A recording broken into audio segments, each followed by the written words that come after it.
Please welcome Arn Tellem, Vice Chairman of Piston Sports and Entertainment and Chair of the 2022 Mackinac Policy Conference. Got me again. I'm honored to be here and introduce our next featured session, a fireside chat with Emmy Award-winning NBC broadcaster, Ann Arbor resident, and Michigan's own Mike Tirico, who's done tremendous work for us this week, and a man who is dear to my heart, Flint, Michigan native, founder and chairman and CEO of Platinum Equity, and Detroit Pistons owner Tom Gores. It's also great to have, along with Tom, his wife and partner, Holly.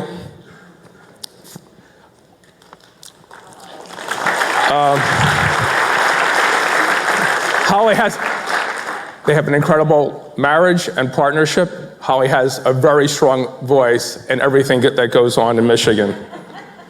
I want to also acknowledge his daughter, Katrina, and her boyfriend, Tyler Hockman.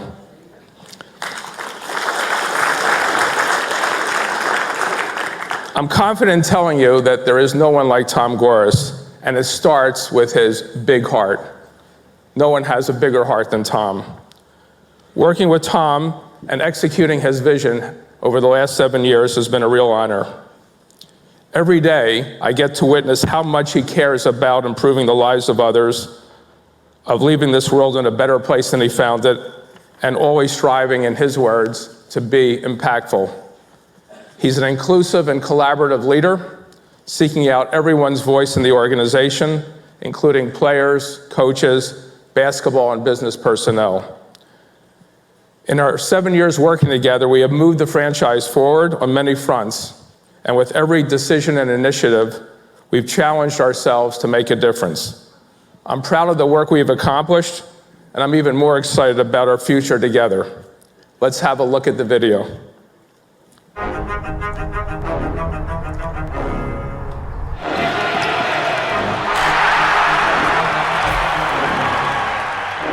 It's interesting about dreams, right? I mean, of course, I always wanted to own a sports team. This is an unbelievable city.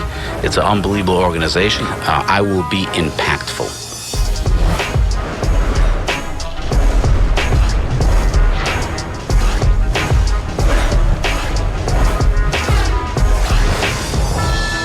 Pistons are actually the talk of the NBA after making a couple of deals to land 3 picks in the top 20. The rebuild, very much happening in Detroit. Is there going to be a learning curve? Yes. We're going to make mistakes? Yes. Everybody does. I knew Dwayne was good. Of course, he's got all the accolades, the track record, but we care about the community. The reason I like Dwayne is because he cares too. One of the best talent evaluators out there is Troy Weaver. This is a storied franchise. We have greatness here. We want to restore that greatness just like a classic car. With the first pick, the Detroit Pistons select Cade Cunningham. Work hard, be consistent every day, be a good teammate and lead as much as I can. Big day for the city of Detroit. In just a few hours, a ribbon cutting ceremony will be held. First time since about 1988 that both the Pistons and the Red Wings will be playing inside the city limits. Palace Sports and Entertainment and Olympia Entertainment are now joining forces. Metro Detroit music fans will now have a whole new way to buy their tickets. This is the brand new Henry Ford Detroit Pistons Performance Center. It will be the first NBA practice facility to introduce publicly accessible food when Plum Market opens and fitness. On behalf of Tom Gores, our owner, I'm really excited that we're able to make this announcement today that we've acquired the Phoenix Suns G League franchise. This is major that TG, the Detroit Pistons, and Platinum Equity stepped up big time and gave a $1 million donation towards those efforts.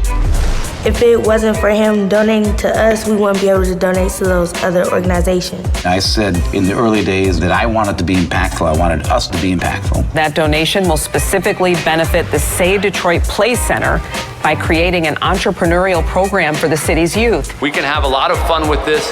Good luck, Tom Gores, the owner of the Pistons. Wow. There are going to be 60 courts like this in neighborhoods all over the city. One of those people moved to help is the owner of the NBA team, the Detroit Pistons. He pledged $10 million. But I really want to use the crisis now as a catalyst to revitalize Flint. Hundreds of families stood in line tonight to receive free toys. Tom and Holly have been doing this for 12 years, and I think they've approximately put out about 120,000 gifts over the course of that time. The owner of the Detroit Pistons is donating 100,000 PPE masks to be given to Detroit police officers, firefighters, bus drivers, and other city workers serving the public. We've heard chants of, "I can't breathe.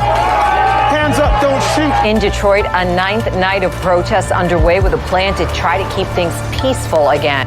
Tom and I were talking last night. He came up with an idea, an initiative he's going to tell you about. But again, it's all about social justice. It's about empowering you, giving you a voice.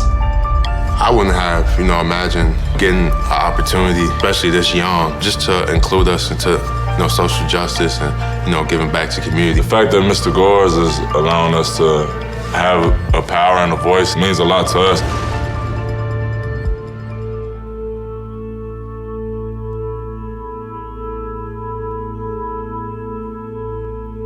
This is just a wonderful project that's going to touch the lives of so many people. He came to us players. He asked us, what do you guys want to do to give back to the community? I think the tour is what did it for us.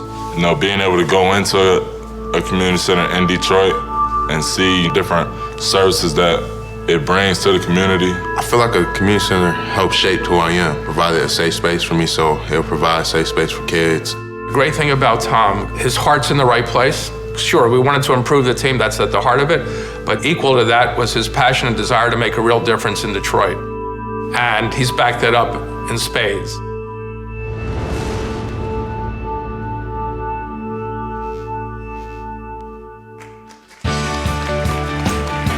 Ladies and gentlemen, please welcome Tom Gores, founder, chairman, and chief executive officer of Platinum Equity and owner of the Detroit Pistons, and Mike Tirico, host of NBC Sports. Well, hello. Great to see everyone. Great to be here as we wrap up the week. I just have to let you know that this is Tom's first time here for the conference. And if you come back in a couple of years, we're going to have to move your appearance up a couple of days, because this will be night one of the Pistons hosting the NBA Finals in a few years. All right, yeah, right? That's right. Let's do that, right? That's right. So I have not had the pleasure of sitting down and interviewing or having a conversation with Tom. My time in the NBA ran until 2016. Our paths didn't cross. And we had a conversation Monday on the phone, and just like two people connected to Michigan, it took us 5 minutes to find something in common. We're both married to Downriver girls. So I'm like, okay, now we're in business. Now we can talk. Tom, that video that Aaron just shared was awesome, because I follow what goes on here. I didn't realize there were that many things that your connection with the Pistons here since 2011 has led to. And I'm going to ask you to share, if you don't mind, what we shared on the phone. Why is a guy who was starting in Flint without much, took a cross-country trip, started cold calling, and is now one of the most impressive private companies in the world, why do you feel like this is your calling at this point in your life? Well, I'll be first, I think I can. I was blessed enough to get successful, be successful.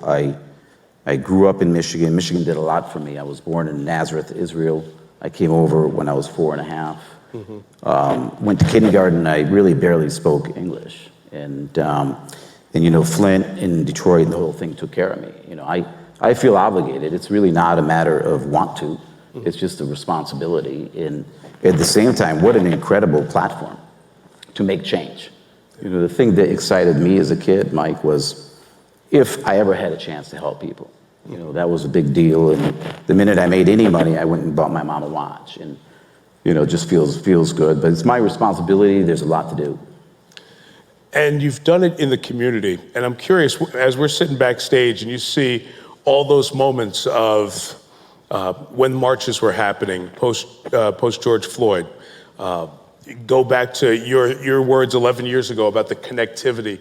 That community thing doesn't always come through when people own sports teams. But you really feel a feel for that, and you connect your players. It's not just a Tom Gores thing, it's a Detroit Pistons organization thing that I think when we see that, we realize what you guys have truly accomplished. Yeah, and look, watching it, the only thing I could think of is to not let you guys down, not let the city down. You know, they supported me in becoming an owner of the Pistons, and I have great responsibilities. So watching it, as much as I absorbed all these things we've done, and our thesis is connectivity, empowerment, all of that stuff. It's just like the company I built, Platinum Equity. It is the thesis, but honestly, it's a bit overwhelming. And at the same time, I have to say, for all that we've done, we're just scratching the surface. We're not even close to doing, what we need to do ultimately. And what I love about that is, we can have an opera, a ballet, so many traveling things that represent a community, but sports is the one entity where Detroit is across the jerseys. You go to Charlotte, you go to LA, you go to Salt Lake City to play the Utah Jazz, and the team represents Detroit. But now the franchise is representing this area and what it's all about. What have you found as you've come back home and seen the things that need to be done in our community, in our area? What have you noticed as the change that has started since you've been a part of this the last 11 years? Yeah, I mean, I've noticed that, you always have these big dreams to make a lot of impact very early and very fast. And I think we've made a lot of impact. But honestly, it's not moving fast enough. And it's a bit disappointing. What's exciting is we've got a sports team and a platform to continue to make change. And obviously, Mayor, you're here, and we're all trying to make change. I think part of our job is not to wake up feeling like a hero. There's just a lot of work to do. And as much as I love basketball and, I'll go to the games when I can, I have a lot of work to do for this community. I'm excited about making change and accelerating change. And one of the things about a basketball team is these players also are very smart, and they can influence a lot of folks. And that's been fun too. My approach with the players is to not be afraid to be personal with them. They're players, but they're people.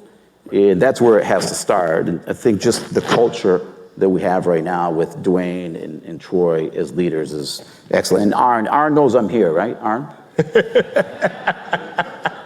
Arn, I'd be remiss to not tell you thank you very much and that I love you. And came on board 8 years ago. He literally moved everything in his life. Nancy, his partner. I mean, really, I can't thank you enough. I saw Arn last night and he kept hugging me.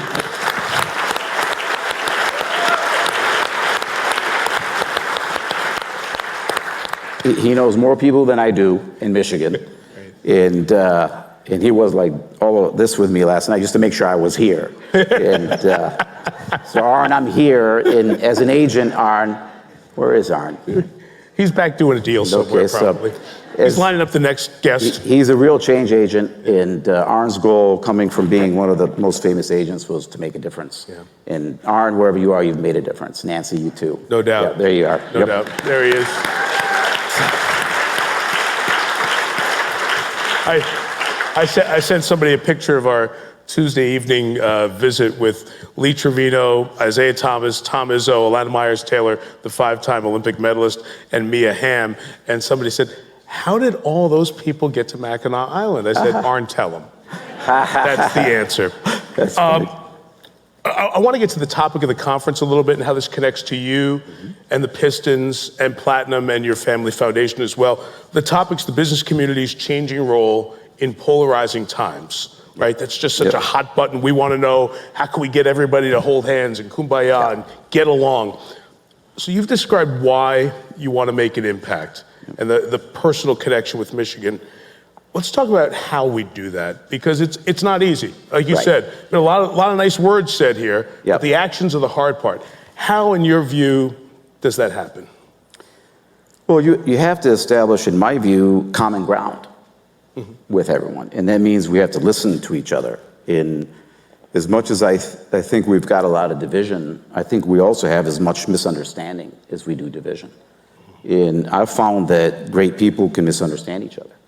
And unless they talk and they listen, they don't really find out how to get to where they have to get to. And as you asked me the why, I think we have to ask our partners and people we talk to about the why. And why do you feel this way? Whether you're right or wrong, So we have to engage with that voice and be open.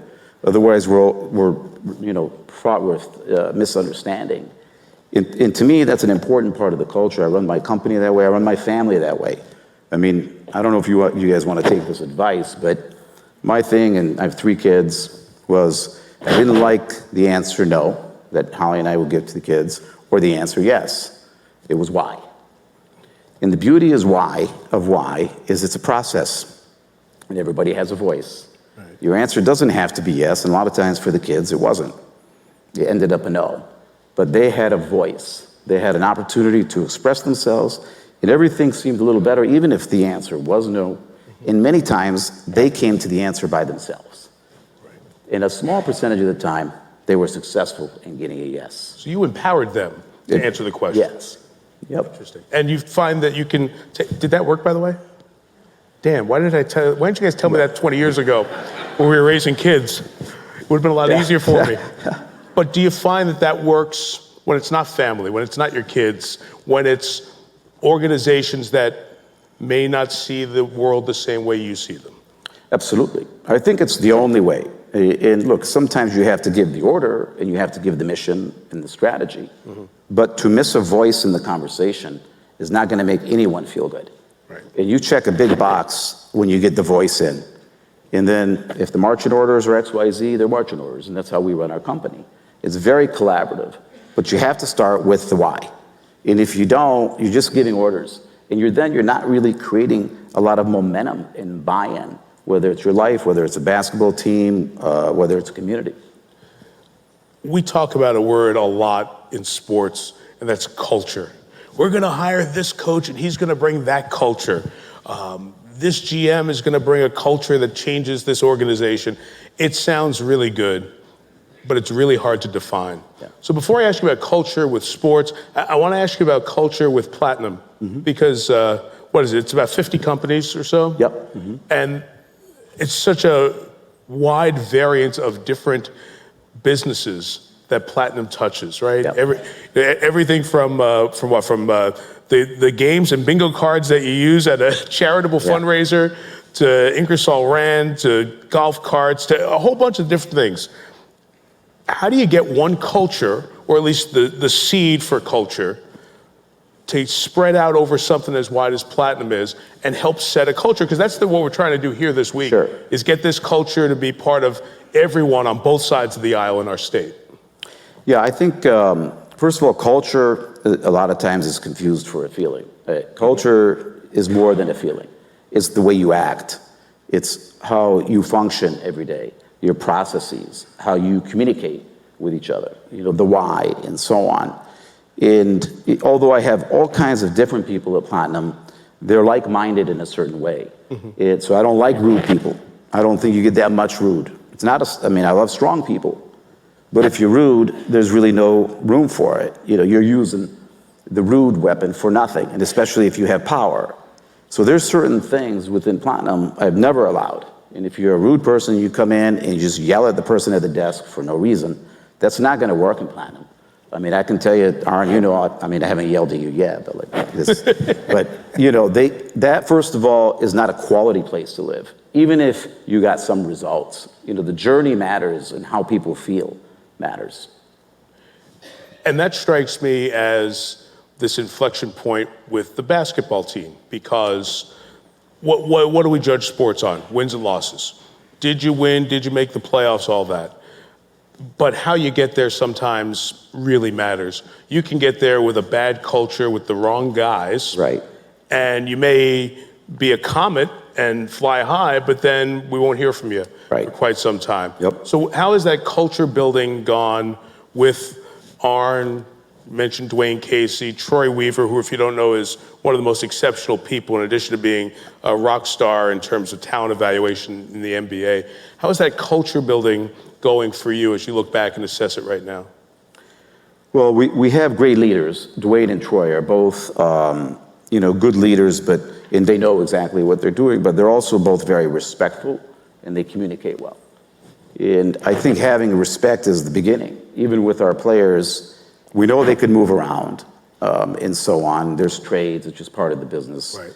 but we have to have respect with each other. And, they're more than just basketball players. And Arn and I and Dwayne and Troy, if we have to move players, something we want to talk to them, we do everything we can and then to make sure they land. Because it's important not to feel just like a basketball player, in and out, like just a goods. Right. So that, to me, if you don't have respect, there's no culture to build. You have to start with respect. And if you communicate your feelings, and you go from there. Sometimes they're tough decisions, but just showing respect and the courtesy to communicate, I think, establishes trust. Right. And we're seeing that, I think, with the kind of people you're bringing into this organization right now. The topic of diversity has been in every boardroom, every conversation. How many people have somebody new in charge of DE&I at their company that didn't exist 4 years ago, right? Yeah. So diversity is a hot buzzword, but it also needs authenticity to it. That's right. Yep. So we talked about culture. As you're looking at your companies and looking at the Pistons as well, how do we reconcile diversity, achieving that, yet doing it within our culture that we've built to try to make sure that that's a harmonious connection? Yeah, I think, diversity needs to be embraced, not as hey, we should have diversity. If you don't embrace diversity, you don't see other people's points of views. So I think the first thing is that diversity is good. It's better. Better decisions get made, more collaboration gets made. You're not narrow-minded, you see the whole world. Right. So we see diversity as a must-have in terms of, that's what we should do. It's the right thing to do. Right. We have to also understand and buy in that it is a good thing to do. In diversity, I think with our minority groups and so on, we do need more process. We can't say get diversity and not run the numbers and run it like a business. We do have to know if we're interviewing 5 people, X, Y, Z, this has to be in the interviewing process. We have to have a fair process. So there's also that part of it, right, Mike, in that we've got to run it systematically and not a word. It's, to me, one of the frustrations out there in the lack of progress is we use these words with no plan to execute on it. Mm-hmm. And there's nothing without execution. So I think that's the other side of diversity is, one, realize it's a really good thing. It's not just, we should be diverse. That's a great life and a great business and so on. But we also have to run it like a business. We have to make a commitment to it. In that video, obviously the accomplishments stick out, the team downtown, the Henry Ford Performance Center, all of that stuff really resonates. But what stuck out to me was towards the very end, the sound bites from the players. Yeah. Because now we're stringing a few things together, the culture part, the diversity part, and the empowerment part. Because you are now empowering young players who maybe don't know a darn thing about Detroit. They don't have the connection like you have to Flint. Right. You're empowering them to be a part of the solution that you're using the community connection of an organization with. So what are the experiences you found in the empowerment part of this that carry from Platinum to the Pistons to your family foundation as well that are really starting to pay dividends in the Detroit community? Yeah, sure. Empowerment, again, is a very big word, right? And I think it's a great thing to give. But at the same time, when you give empowerment, you have to create accountability. Right. And you've got to get people invested. Otherwise, you have empowerment on its own. If we empower you, let's get some results and let's get you invested. So with the players as an example, after the George Floyd thing, we held a company Zoom, a Pistons Zoom. We got all the players, Arn and I, Troy and Dwayne. And, obviously everybody was upset about it. Right. But we can't do everything from up here. Mm-hmm. And I can't. I know where I am today. I'm not living the ground every day. The players are, and they have, and they've been hurt, and they've been through tough situations. So I talked to Arn and Dwayne and Troy and said, look, how do we just get their voice out there? I don't want to make these big decisions. And we had the Zoom. I let them know that we wanted to do something, that I was not going to define it myself, but we were committed to do something to make more progress and faster, and that we would like to engage them.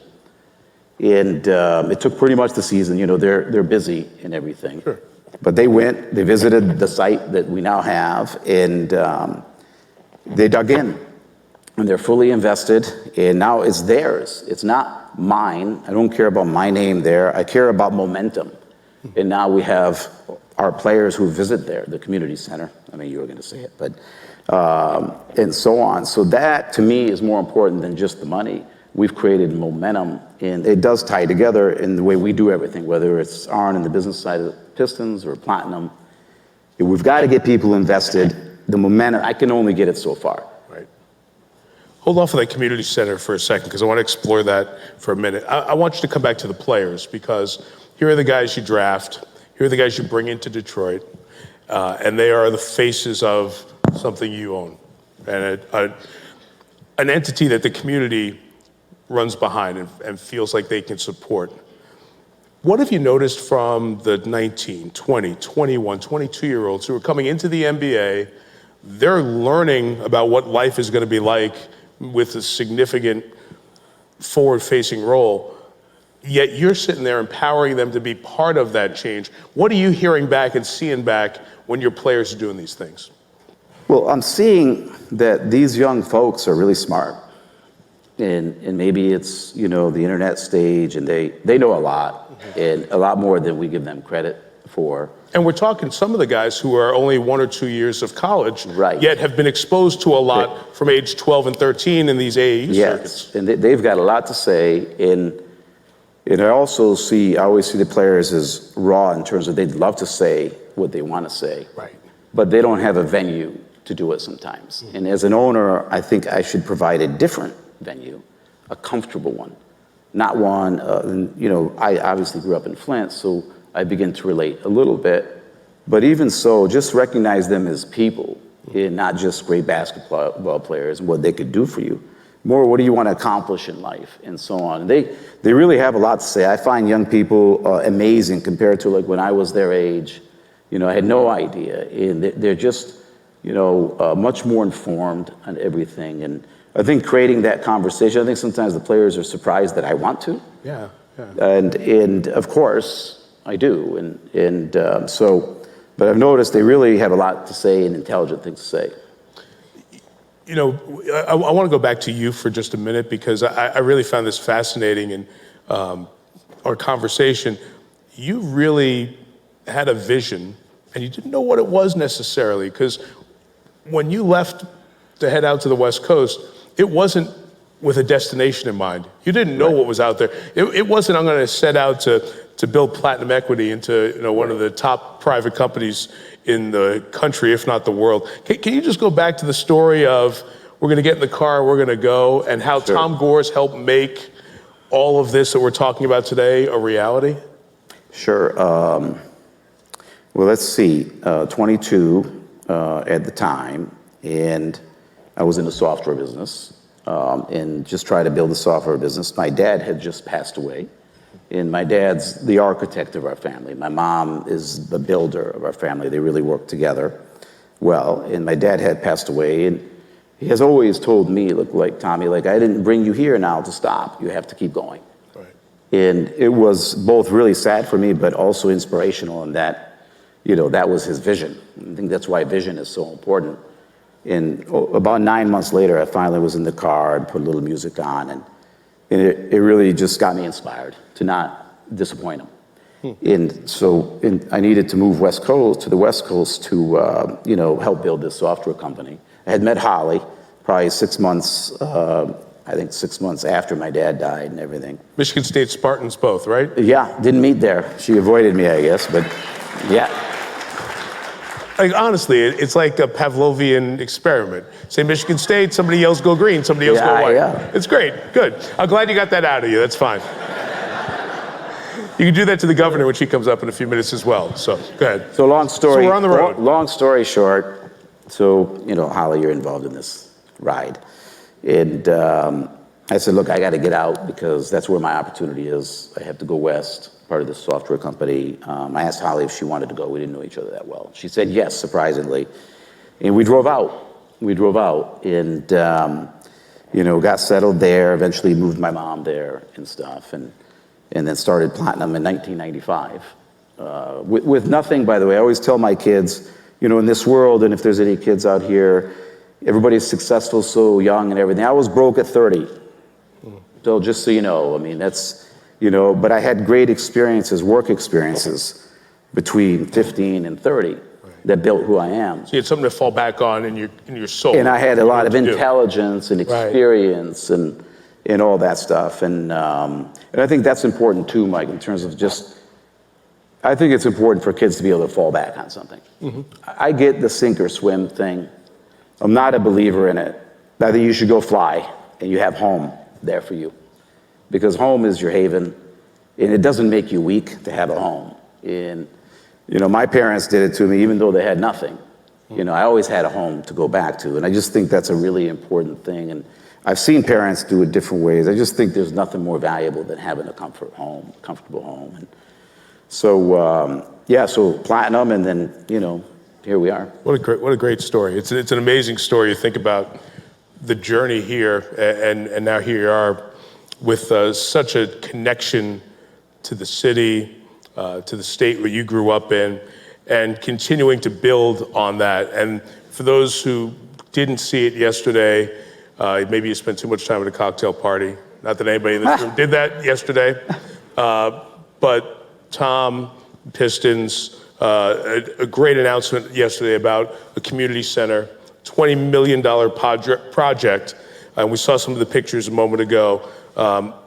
This is the start, but I know from our conversations, this is not the end. What's next in your vision and your ability to leave a legacy here and give back? Well, yeah, absolutely. Please do.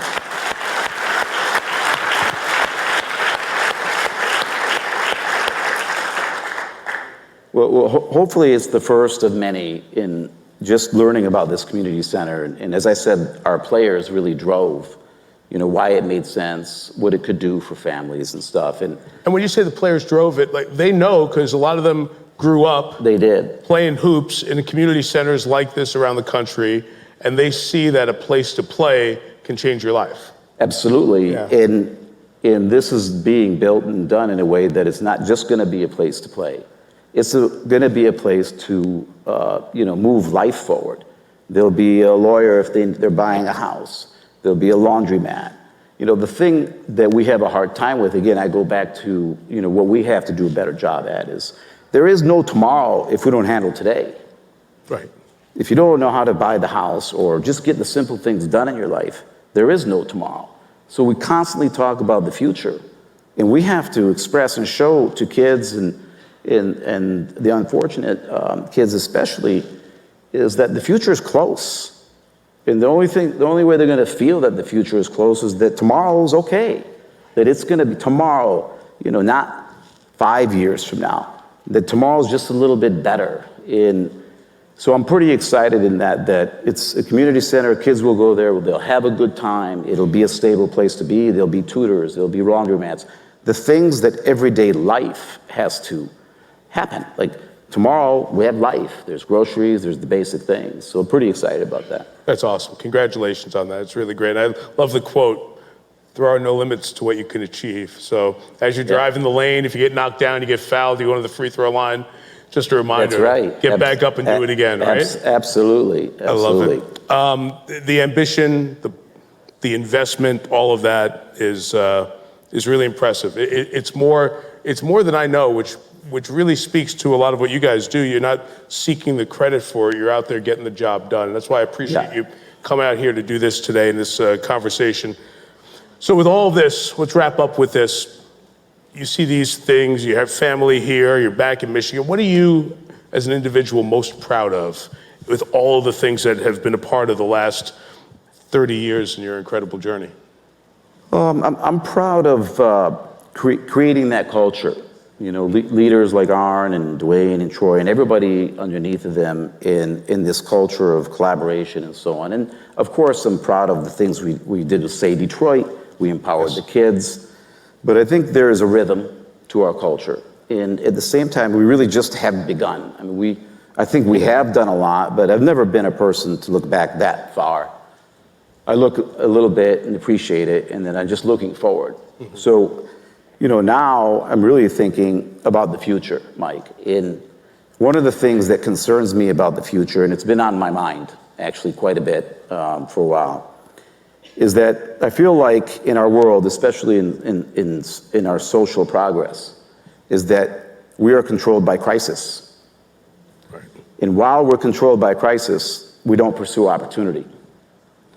Mm-hmm. So in the next several months, I think probably by the end of the year, I want to create an organization. The community center is just the first of it.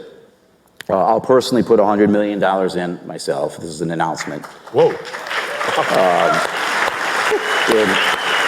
Wow.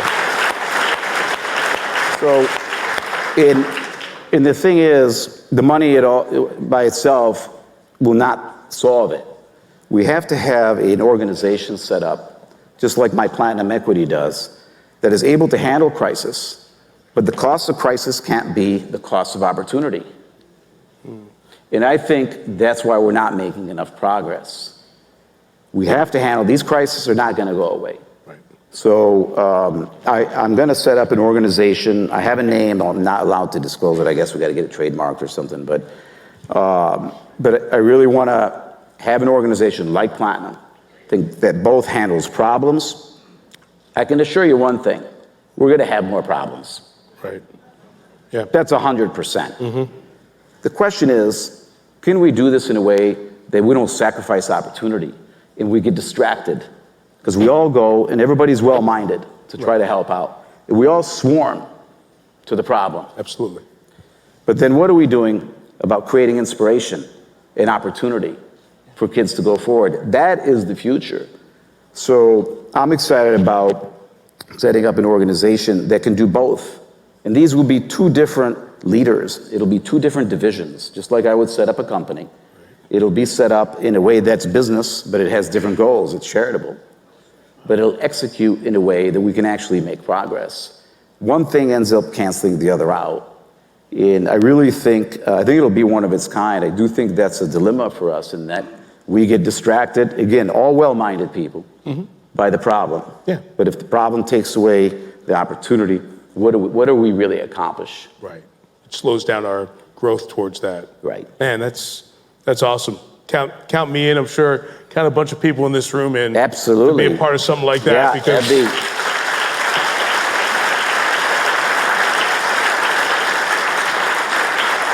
it's nothing like being part of a winning team, and you can't be a winning team without great leadership. And your group proves all of that. All right, we're out of time. Warriors or Celtics? Who's going to win the championship? Oh, jeez.